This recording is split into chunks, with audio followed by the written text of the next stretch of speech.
and welcome to another musical home tip of the week.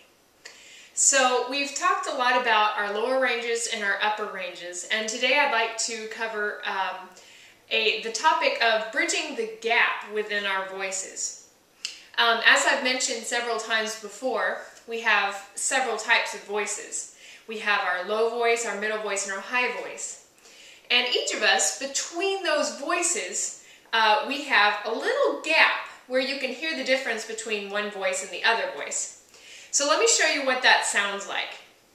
I'm going to start on my low voice and go to my middle voice. So you can hear the difference between those two voices. One is a little bit more, it's a lighter voice. So once I get up to my upper voice, it's a lighter voice. My lower voice is a little bit more weighty.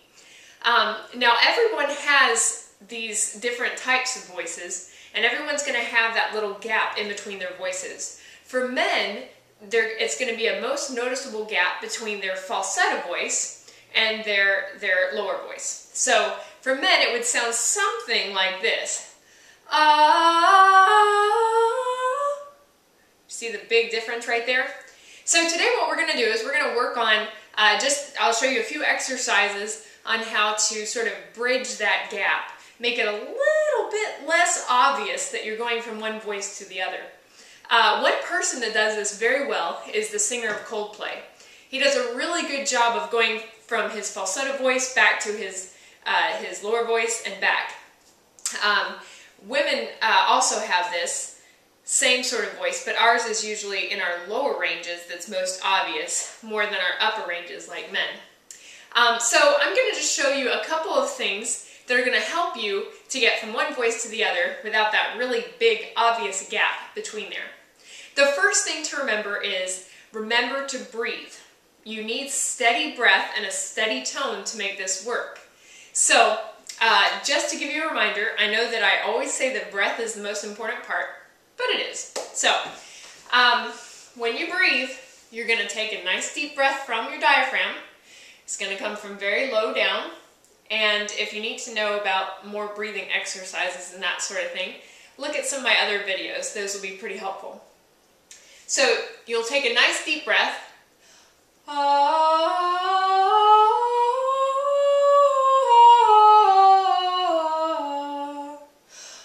Now, did you notice that my diaphragm went in so slowly it was almost hard to see? You don't want a quick sort of push with your diaphragm. That's only if you're going up to a high note and you just need that quick rush of air. Normally, when you're singing, your diaphragm's going to go in so slowly it's almost unnoticeable. So, keep that breath steady as you go through those different parts of your voices. So right now we're going to do a couple of exercises with the piano, and we're going to see, first of all, where your range is, and then sort of do a few exercises to help you get used to that gap. Okay, so we're going to start now by seeing what your range is and where your gap is within that range. So wherever you feel your voice sort of crack or shift over, that's where we're going to focus on today. So that's going to be different for everyone. So let's find where that is for your voice first, and then I'll show you just a couple of exercises that are helpful. So we're going to start down low. We're going to do it on ah because that is the most vulnerable sort of, whenever you do open vowel sounds, that's the most helpful for finding that gap in your voice. It exposes it very easily. So here we go.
should be able to find wherever that gap is in your voice, whether you're a man or male or female.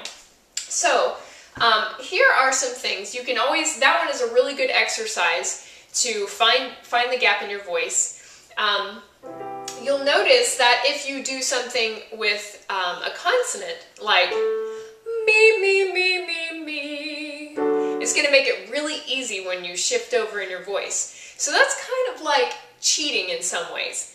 So the idea is get that steady stream of air, and you're going to go up and down in your voice. So let's do one where we start, and we're going to go down 5 notes. And we're going to do, go down half steps. Notice where your voice changes, and try to keep that steady stream of air. Let's change it to ah. Now sometimes it's harder to go up than down. So the whole idea of switching back and forth in your voices is to try to make it nice and smooth, kind of smoothing it out. You're making a bridge over that gap in your voice. So the idea is keep the tone continuous and keep the steady stream of air underneath there to support that tone. So good luck. I hope it goes well for you.